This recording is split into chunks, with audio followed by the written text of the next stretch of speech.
30 Januari, tanggal yang menandai kekuasaan dan kekerasan.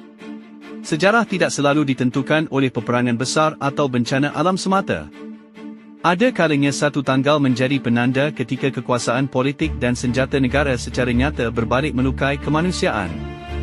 30 Januari adalah salah satu tanggal tersebut.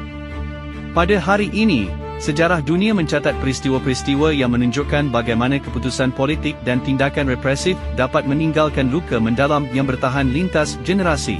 Tragedi kemanusiaan yang paling dikenal terjadi di Irlandia Utara pada 30 Januari 1972, dalam peristiwa yang dikenal sebagai Bloody Sunday.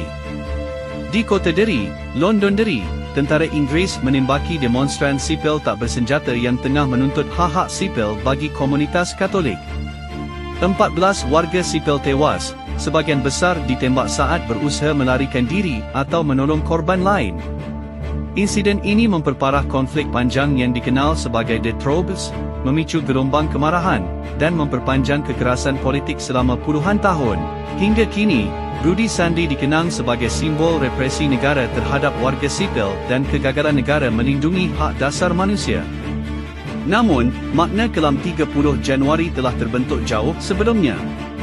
Pada 30 Januari 1933, Adolf Hitler resmi diangkat sebagai Kanselir Jerman. Peristiwa ini menjadi awal berdirinya rezim Nazi, yang kemudian melahirkan Holocaust dan Perang Dunia Kedua, menewaskan sekitar 60 hingga 70 juta jiwa di seluruh dunia. Banyak sejarawan menilai tanggal ini sebagai salah satu titik balik paling gelap dalam sejarah moden, ketika demokrasi runtuh dan ideologi kebencian memperoleh legitimasi negara. Dua peristiwa tersebut menegaskan satu pelajaran penting: kekuasaan yang tidak diawasi dapat berubah menjadi alat penindasan massal.